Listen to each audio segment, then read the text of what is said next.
Hola amigos, el día 6 de diciembre de 2016 subí el vídeo titulado "Si la OTAN pierde Alepo, ¿se generalizará la guerra en todos los frentes por el efecto revancha?".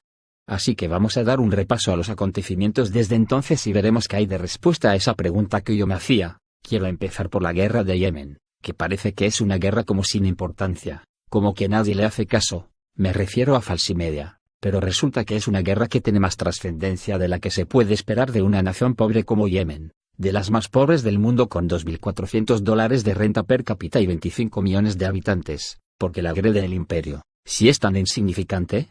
Vamos a intentar aclarar alguna de estas incógnitas, no sin antes repasar un poco la historia reciente de la revolución del pueblo yemení. En marzo de 2015, una rebelión del grupo sociopolítico religioso de los hutíes, de confesión chií, contra el presidente Abd Rabbuh Mansur Hadi, de confesión suní, y protegido de Arabia Saudita y de Estados Unidos, se convirtió en guerra civil. Hadi, que se encuentra exiliado actualmente en Arabia Saudí, pidió la intervención internacional en el conflicto. Arabia Saudí comenzó a bombardear las zonas controladas por los rebeldes tan solo una semana después de que estos tomaran el gobierno. El Reino Árabe también impuso un bloqueo económico contra su vecino del sur. Es muy importante estos detalles, ya que por mucho que quieran en Occidente disfrazar esta revuelta, la realidad es que el factor principal es que es una revolución social. De hecho, los hutíes se declaran republicanos y demócratas, luego niegan las acusaciones de pretender la restauración del viejo imanato zaidí, pero pro-saudí, derrocado en 1962. Tampoco dicen tener aspiraciones teocráticas para Yemen,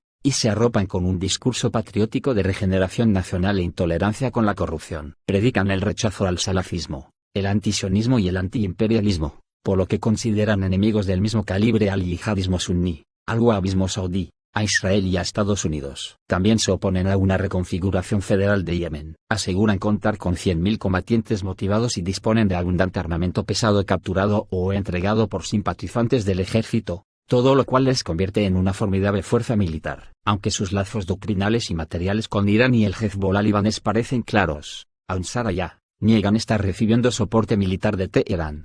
A esto hay que unirle el carácter geoestratégico que Yemen tiene, ya que desde Yemen se controla totalmente todo el tráfico marítimo del Mar Rojo. Imagínense ustedes lo que esto supone, en manos de enemigos de la OTAN, Irán y sus aliados Rusia y China, controlando el estrecho de Hormuz, y Yemen con esos mismos aliados controlando el estrecho del Golfo de Adén. Esto es una pesadilla inasumible por el imperio OTAN, ya que podrían colapsar toda la economía occidental si cortan el flujo de petroleros de esa importante zona del mundo. En esta guerra un niño yemení muere cada 10 minutos de hambruna relacionada con la guerra. Yemen es la guerra de Obama. Los saudíes hacen su trabajo sucio, continuarlo a pesar de que se ha ido. Ahora es la agresión de Donald Trump a menos que actúe para detenerla. El genocidio persigue al país, el más pobre de la región. El sufrimiento de su pueblo es ignorado en gran medida. Las muertes por la guerra, la violencia relacionada, las enfermedades prevenibles y el hambre son múltiplos más altos que los números reportados por la ONU, deliberadamente subestimados para minimizar los horrores de lo que está sucediendo. Los ataques saudíes se realizan en coalición con las fuerzas aéreas de numerosos países de la Liga Árabe, así como con el apoyo logístico y de inteligencia de Estados Unidos, Reino Unido y Francia, entre otros. Estados Unidos y Reino Unido también apoyan el bloqueo contra Yemen. En la guerra, además, están implicados grupos terroristas como Al-Qaeda, que controla zonas rurales del este del país, y también el Estado Islámico, que ya todos sabemos de quién recibe ayuda. El lunes día 1 de febrero, una operación realizada en una zona rural del centro del país. Es la primera de este tipo desde que Donald Trump asumiese la presidencia el 20 de enero y que se puede considerar como el primer fracaso militar de Donald Trump. En esta operación los civiles fallecidos son 8 mujeres y 8 niños, entre ellos una hija del célebre predicador estadounidense de origen yemení, Anwar al-Awlaki, muerto por un dron estadounidense en Yemen en 2011, según la familia. También murieron 14 personas sospechosas de pertenecer a Al-Qaeda, entre ellos varios miembros destacados de la red terrorista, y una quincena de civiles murieron este domingo en una incursión estadounidense en Yemen, según el alto mando militar estadounidense. También perdió la vida un soldado de las fuerzas especiales estadounidenses que desarrollaron la operación, y al que Donald Trump rindió ayer honores al recibir su ataúd. Mientras otros 3 resultaban heridos. Según algunas fuentes fueron derribados 2 helicópteros estadounidenses. Pero de este hecho no han trascendido nada de nada. Decenas de soldados de las fuerzas especiales, transportados en helicópteros, descendieron en la madrugada del lunes sobre la localidad de Yakla, en la zona de Keifa, a unos 270 kilómetros al sureste de la capital, Sanaa, y atacaron varias casas de supuestos miembros de Al-Qaeda, según contaron los vecinos a la agencia EFE. Antes de la irrupción de los comandos, una veintena de helicópteros Apache y aviones no tripulados habían sobrevolado la zona y bombardeado una escuela, una mezquita y una cárcel, consideradas bases de operaciones terroristas, según varios vecinos. Otros testigos contaron que hubo enfrentamientos entre las fuerzas especiales y los milicianos. Poco después, en una operación llevada a cabo el mismo lunes por las fuerzas del ejército yemení y Ansarullah contra una fragata saudí frente a la costa de Yemen mediante un misil antibuque guiado, el Washington Post reveló que las fuerzas yemeníes disponen de las armas antibuque muy sofisticadas. Según el diario, los misiles ultramodernos en poder de las fuerzas yemeníes no pueden ser detectados por el radar de los buques americanos,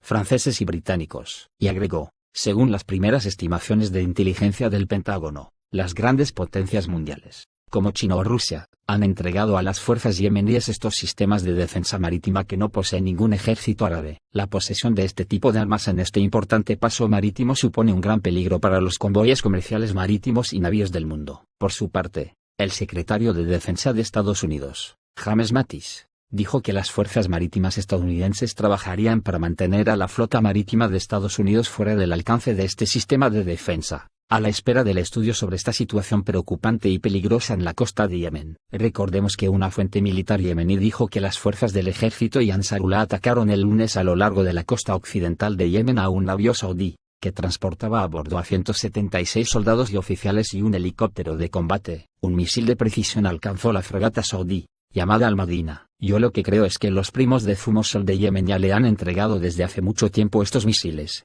que todo indica que se puede tratar de baterías costeras Bastión rusas y también sus homólogas chinas, que recordemos son capaces de hundir un portaaviones a más de 500 kilómetros, y son prácticamente indefendibles. Y si lo creo es por la cantidad tan impresionante de buques saudíes hundidos, más de 20 en lo que va de guerra.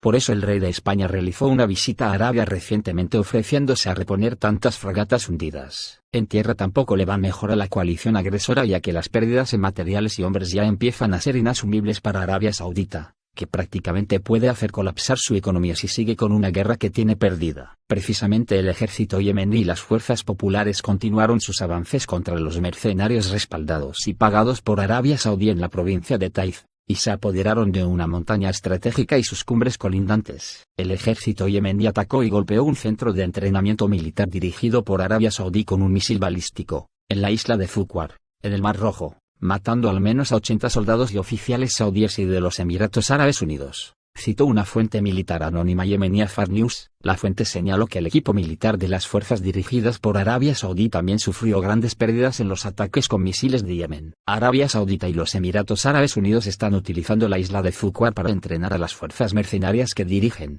y enviarlas a través de las fronteras terrestres saudíes hacia Yemen. Agregó, la fuente señaló que numerosos mercenarios pro-saudíes también estuvieron entre los muertos en la isla de Fuquar. Al parecer el rey Salmán ya ha ordenado hace más de un mes la retirada gradual de las fuerzas saudíes de Yemen para evitar que las milicias populares de Yemen sigan avanzando hacia el corazón del reino, y les hunda la economía definitivamente, reduciendo a cenizas la gran refinería petrolera saudí, de Aramco, que según valoraciones de expertos podría valer 5 veces más que Apple, la joya de la corona occidental. Para que se hagan una idea, las milicias populares de Yemen tienen misiles para hacerlo, y de hecho ya los han enviado ahí a modo de aviso.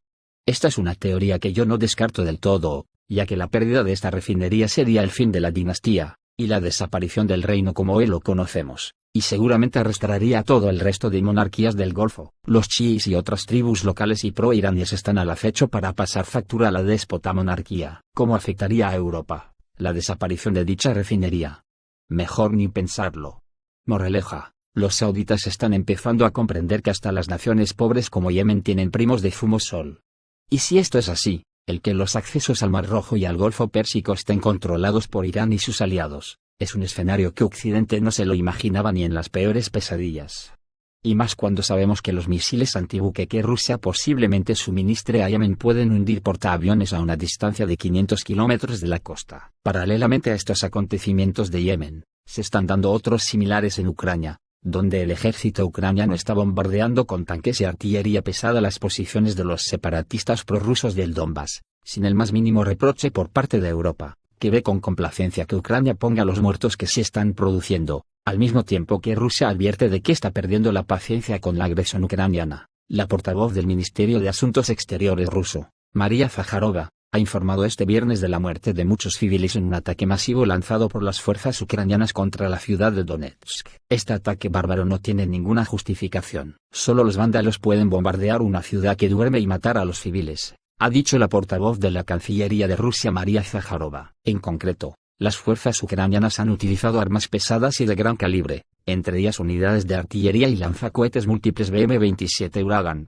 y BM-21 Grad, cuyo uso es prohibido en consonancia con los acuerdos de Minsk. Hubo decenas de disparos de armas pesadas y de gran calibre, incluidos los lanzacohetes múltiples Uragan y Grad, ha explicado. Varios civiles murieron, otros resultaron heridos, entre estos hay niños, ha lamentado la portavoz. El ataque denunciado por Rusia se produjo a altas horas de la noche, a razón por la que muchos ya estaban durmiendo y no tuvieron tiempo de escapar, lo que aumentó el número de los heridos y muertos. Así que a todas luces se ajusta a un patrón perfectamente acoplado al de Yemen, y que, como dije en el vídeo que les mencioné anteriormente, pudiera ser la respuesta de la OTAN a la pérdida de Alepo en Siria. Pero no crean que son los únicos puntos de fricción importante en el tablero geoestratégico, ya que Turquía está intentando ocupar la ciudad siria de Al-Bab, y está a pocos metros del ejército sirio que no lo quiere permitir. Así que nos encontramos hoy viernes 3 de febrero de 2017. Con un mayor incremento de acciones bélicas en varios frentes, y en el diplomático, a Donald Trump amenazando seriamente a Irán en lo militar, y a Rusia de la que creían que era amigo amenazando oficialmente con no levantar las sanciones antirrusas mientras Rusia no devuelva Crimea a Ucrania, o sea nunca, ampliando también las amenazas a China por la disputa del mar meridional de China. Todo un tablero cada vez más complicado. ¿Cómo acabará todo y cuándo? Es difícil de prever. Pero cada vez hay más puntos de fricción donde puede saltar la chispa. Reciban un saludo.